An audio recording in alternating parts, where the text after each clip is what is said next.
नमस्कार, स्वागत है आपका। आप देख रहे हैं द न्यूज और मैं रानी गुप्ता आपके साथ। इस वक्त की बड़ी खबर सामने आ रही है दिल्ली से। आपको बता दें कि दिल्ली में अरविंद केजरीवाल की सरकार यानी कि आम आदमी पार्टी का एक और घोटाला उजागर हुआ है। दरअसल अभी हाल ही में शराब घोटाला मामले को लेकर के ईडी और सीबीआई जांच कर ही रही थी, लेकिन इस बीच एक और भयंकर खुलासा हुआ है आम आदमी पार्टी के खिलाफ, और वो ये है कि एक बार फिर से दिल्ली जल बोर्ड का नया घोटाला सामने आ गया है। आपको बता दें कि ये घोटाला कोई 1000 या 500 करोड़ रुपए का नहीं है, बल्कि ये घोटाला 3000 करोड़ रुपए का है, जिसको लेकर के बीजेपी ने सीधे तौर पर सीबीआई जांच की मांग एक बार फिर से रख दी है। आपको बता दें कि पहले से ही शराब घोटाला मामले में न सिर्फ मनीष सिसोदिया बल्कि संजय सिंह भी इस वक्त जेल के अंदर है। वहीं लगातार दिन ब दिन जो रडार है वो अरविंद केजरीवाल की ओर भी घूम रहा है जांच एजेंसियों का, और बकायदा अरविंद केजरीवाल इसको लेकर के मीटिंग्स भी कर रहे हैं कि अगर कल को ये नौबत आती है कि अरविंद केजरीवाल को जेल जाना पड़े तो जेल से कैसे आम आदमी पार्टी दिल्ली में सरकार चला सके, इस चीज की प्लानिंग कर रहे हैं। लेकिन इन सब के बीच में एक नया घोटाला एक बार फिर से उजागर हो चुका है। बता दें कि दिल्ली में आम आदमी पार्टी की सरकार पर केंद्रीय मंत्री मीनाक्षी लेखी ने बड़ा आरोप लगाया है।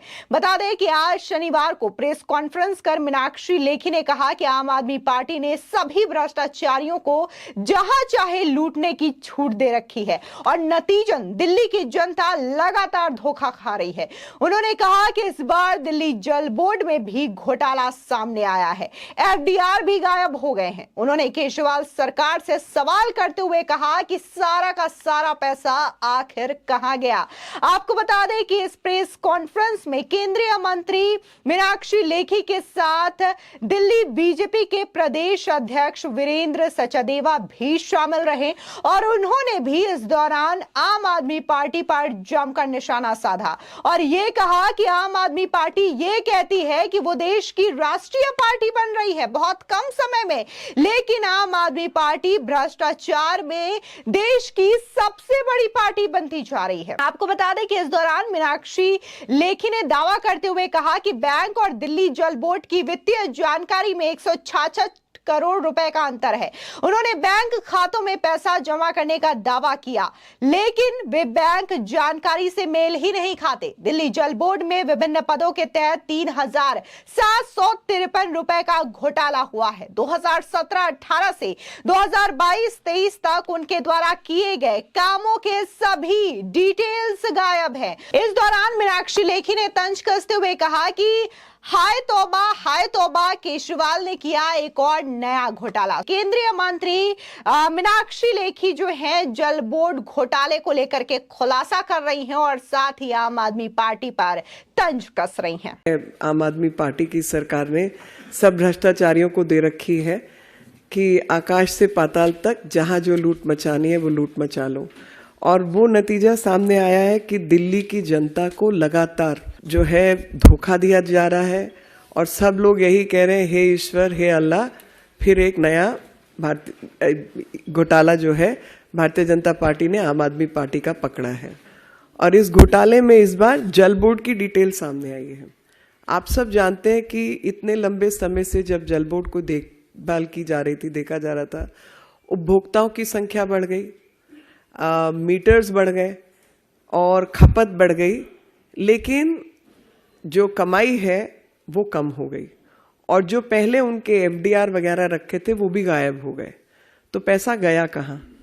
तो इस तरीके की तमाम चीज़ें हैं। मैं कुछ चीज़ें आपके सामने प्रस्तुत करना चाहती हूँ। सबसे पहले तो आप सबको याद होगा कि शीला दीक्षित जी की जब सरकार थी तो ये टैंकर माफिया बताकर ही सरकार में आए थे, और हम सबको याद है वो टैंकर माफिया, और वो टैंकर माफिया आज भी काम कर रहा है, क्योंकि हर गली में जहां पर इन्होंने पानी की पाइप नहीं बिछाई है वहां पर टैंकर 10,000 रुपया लेता है गली से, टैंकर से पानी लाने का। और ऐसी तमाम गलियां अपने क्षेत्र की अगर मैं गिनवाऊं तो पटेल नगर भरा हुआ है, अन्य क्षेत्र बड़े हुए हैं, और जहां पर लोगों के पास कोई ऑप्शन नहीं है, पैसा गली में इकट्ठा करके टैंकर माफिया को दिया जाता है। तो टैंकर माफिया की जो शक्ति है वो कम नहीं होकर बढ़ी है, और इसमें 35% जो है वो अधिक उनको पैसा देना पड़ा, क्योंकि इलीगल पेमेंट जो टैंकर्स को दी गई और उसका है, इस वजह से जो overshooting of the project cost जो है वो बढ़ गई और 35% जो है वो अधिक हो गई कॉन्ट्रैक्टर्स के हक में। 12,000 करोड़, अब इस संख्या को प्लीज आप लिख लीजिए, 12,000 करोड़ रुपए के जो है काम अवार्ड किए गए, लेकिन उन सारे कामों की जो कॉस्ट है, जैसा कि आपको याद अगर हो, शीश महल घोटाला याद है आपको, सब चीज तो 10 करोड़ से नीचे का बिल रखो। इसी प्रकार से इसमें अधिक से अधिक जो कॉस्टिंग है 5 लाख से कम करी है, ताकि आपको टेंडर ना करना पड़े। और वो 12,000 करोड़ के 12,000 वर्क ऑर्डर है, 600 करोड़ के काम है। 12,000 वर्क ऑर्डर्स दिए गए, 600 करोड़ के काम दिए गए, और वो काम में टेंडरिंग प्रोसेस को अवॉइड करने के लिए हर चीज 5 लाख से कम के उसमें रखी गई अधिकतर चीजें। 1,601 करोड़ रुपए का जो फंड है वो किताबों में अनस्पेंड दिखाया गया, और वो कहाँ है किसी को कुछ पता नहीं है। 1,601 करोड़ रुपया किताबों से गायब हो गया। 135 करोड़ रुपए जो है वो कहीं पर रिफ्लेक्ट ही नहीं कर रहे, कहीं पर पता नहीं चल रहा, जो टर्म डिपॉजिट होता है। इसी तरीके से 1,167 करोड़ रुपया जो है वो फाइनेंशियल स्टेटमेंट डीजेबी का और जो कंसिलिएशन स्टेटमेंट बैंक्स का है, उनके बीच में जो अंतर है वो 1,167 करोड़ रुपए का है। सोचिए, 1,167 करोड़। आपको बता दें कि मीनाक्षी लेखी ने कहा कि आम आदमी पार्टी ने सभी भ्रष्टाचारियों को जहां चाहे लूटने की खुली छूट दे रखी है, और नतीजा ये है कि दिल्ली की जनता को लगातार धोखा दिया जा रहा है। इस बार के घोटाले में जल बोर्ड घोटाले का डिटेल सामने आया है। उपभोक्ताओं की संख्या बढ़ी, मीटर बढ़े और खपत भी बढ़ी, लेकिन कमाई कम हो गई। एफडीआर भी गायब हो गए हैं। पैसा आखिर कहां गया? जब शीला दीक्षित की सरकार थी तो वे टैंकर माफिया चिल्ला करके सत्ता में आए थे। वो टैंकर माफिया आज भी काम कर रहे हैं। इस दौरान न सिर्फ केंद्रीय मंत्री मीनाक्षी लेखी ने आम आदमी पार्टी पर जोरदार तरीके से हमला किया, बल्कि बीजेपी के नेता और दिल्ली के बीजेपी प्रदेश अध्यक्ष वीरेंद्र सचदेवा ने भी पूरी की पूरी आम आदमी पार्टी पर भी जोरदार निशाना साधा। उन्होंने कहा कि आम आदमी पार्टी भ्रष्टाचार के मामले में देश की सबसे बड़ी पार्टी बनती जा रही है।